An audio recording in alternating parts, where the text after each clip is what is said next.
अस्सलाम वालेकुम dear students, आज हम पढ़ने जा रहे हैं चैप्टर नंबर 1 का पार्ट नंबर 5। हमारा आज का टॉपिक है database. What is database?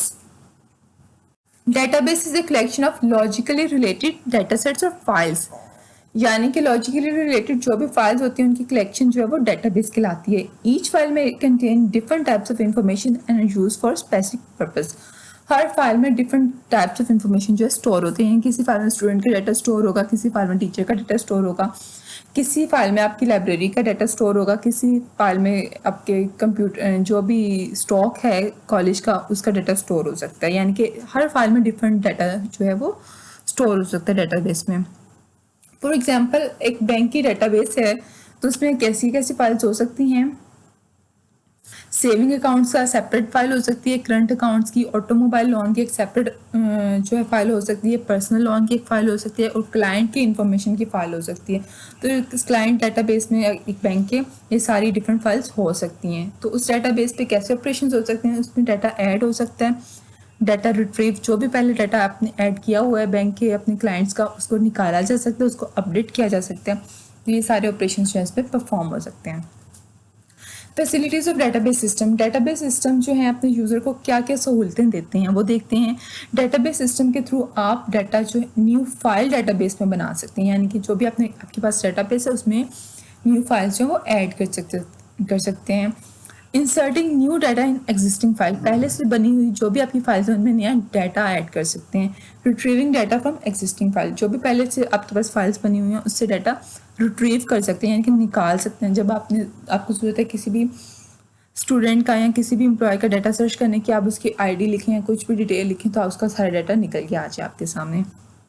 Updating data in existing file, जो पहले से मौजूद फाइल्स हैं उनमें आप डाटा अपडेट कर सकते हैं, यानी कि किसी स्टूडेंट का एड्रेस चेंज हुआ है या फ़ोन नंबर चेंज हुआ वो भी आप उसमें चेंज कर सकते हैं।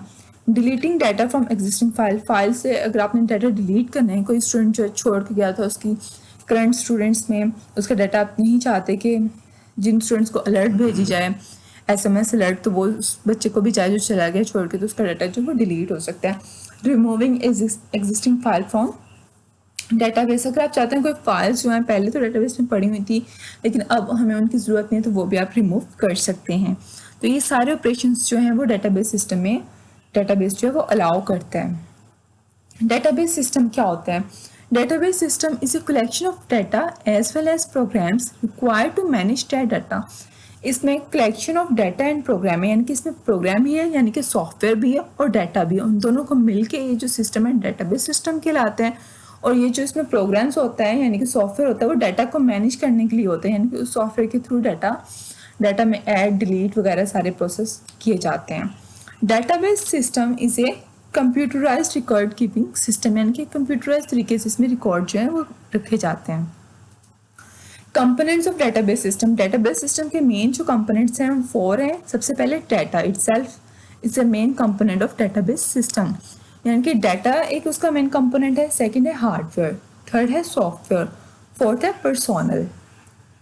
डाटा क्या होता है? सबसे इंपॉर्टेंट कंपोनेंट जो है डेटाबेस सिस्टम का डाटा है। Data is a collection of facts stored in database, मतलब कलेक्शन है जिसको आपने डेटाबेस में स्टोर किया है। और मेन पर्पस डेटाबेस सिस्टम का ये होता है कि उस डाटा को स्टोर किया जाए, उसको मेंटेन किया जाए और उसको प्रोसेस किया जाए। Hardware, physical components of a computer is called hardware. जो भी आपके फिजिकल कंपोनेंट्स हैं कंप्यूटर सिस्टम के उसे हार्डवेयर कहते हैं। और ये डिफरेंट ऑपरेशंस आपको पता है हार्डवेयर के थ्रू ही परफॉर्म होते हैं। इनपुट का हो गया, प्रोसेसिंग का हो गया, आउटपुट का हो गया, स्टोरेज का हो गया। तो हमारे पास कौन कौन से हार्डवेयर हैं? सेकेंडरी स्टोरेज डिवाइसेस, वो भी एक हार्डवेयर है। आईओ डिवाइसेस, आईओ यानी कि इनपुट या output devices, processors, main memory यानी कि रैम। तो ये सारे क्या है? हार्डवेयर की एग्जांपल्स हैं। Software is a collection of programs use by computer, जो भी आपके प्रोग्राम यूज़ करते हैं प्रोग्राम्स कंप्यूटर में यूज़ होते हैं उसे सॉफ्टवेयर कहते हैं। सॉफ्टवेयर आप देखें कौन कौन से ऑपरेटिंग सिस्टम आपको पता है, जैसे विंडोज़ है वो एक ऑपरेटिंग सिस्टम है। वो क्या करते हैं? हमारे फिजिकल ये जो कंपोनेंट्स हैं हार्डवेयर कंपोनेंट्स उनको मैनेज करना होता है ऑपरेटिंग सिस्टम ने। आपने पढ़ा होगा जिसम या रूह कि ऑपरेटिंग सिस्टम जो है वो आपके कंप्यूटर की रूह होती है, कि अगर ऑपरेटिंग सिस्टम नहीं होता या विंडो नहीं है आपके सिस्टम में तो आपका कंप्यूटर काम नहीं कर सकता। इसलिए ऑपरेटिंग सिस्टम जो है वो बहुत इंपॉर्टेंट है। सॉफ्टवेयर्स में। उसके बाद है डेटाबेस मैनेजमेंट सिस्टम। ये ऐसा सिस्टम होता है या ऐसा सॉफ्टवेयर होता है जिसकी मदद से डेटाबेस बनाई जाती है और उसको मैनेज किया जाता है। एप्लीकेशन प्रोग्राम, ये एक ऐसे सॉफ्टवेयर होते हैं जिसकी मदद से आप डेटाबेस को एक्सेस करके डाटा स्टोर करवा सकते हैं। यानी कि आपके पास जो स्क्रीन ओपन हुई है उसमें आपने बटन्स वगैरह लगे हुए हैं, बॉक्सेस लगे हुए हैं जिसमें आप कुछ भी सेव करेंगे आपके कंप्यूटर की डेटाबेस में सेव हो जाएगा, तो वो एप्लीकेशन प्रोग्राम्स होते हैं। उसके पास लास्ट इंपॉर्टेंट जो पार्ट है हमारी डेटाबेस सिस्टम का वो है पर्सोनल। पर्सोनल होते हैं, लोग होते हैं, वो लोग जो आपकी डेटाबेस सिस्टम से किसी भी तरह से रिलेटेड हैं, बेशक उससे बना रहे हैं, बेशक उसे इस्तेमाल कर रहे हैं, वो सब क्या कहलाते हैं? पर्सोनल कहलाते हैं। ये डिफरेंट टाइप्स ऑफ पीपल हैं। सबसे पहले डेटाबेस एडमिनिस्ट्रेटर, ये वो पर्सन होता है जो रिस्पॉन्सिबल होता है मैनेज करने का होल डेटाबेस को, यानी कि सारे डेटाबेस को कैसे मैनेज करना है ये इसकी डेटाबेस एडमिनिस्ट्रेटर की जिम्मेदारी है कि उसने कैसे मैनेज करना है। नंबर 2 है एप्लीकेशन प्रोग्रामर। ये वो शख्स होता है जो कि आपके डेटाबेस से डाटा निकालने या उसमें डाटा सेव करने के लिए सॉफ्टवेयर बनाता है, यानी कि ये सॉफ्टवेयर बना रहा है एप्लीकेशन प्रोग्रामर। उसके बाद एंड यूज़र। एंड यूज़र कौन है? जो सॉफ्टवेयर को इस्तेमाल कर रहे हैं, उसमें डाटा महफूज करवा रहे हैं, उससे अपना डाटा चेक कर रहे हैं, ये सब जो हैं वो एंड यूज़र हैं। तो इन्होंने बेसिकली यूज़ करना होता है सिस्टम को। अब ये डायग्राम आपके सामने है, ये सबके रोल्स अच्छे से बता रही है। जैसे एंड यूज़र है, एंड यूज़र क्या कर रहा है? आपकी एप्लीकेशन प्रोग्राम को यूज़ कर रहा है। प्रोग्रामर्स हैं, प्रोग्रामर्स राइट कर रहे हैं एप्लीकेशन प्रोग्राम, यानी कि इसका कोड लिख रहे हैं कि ये सॉफ्टवेयर बन रहा है।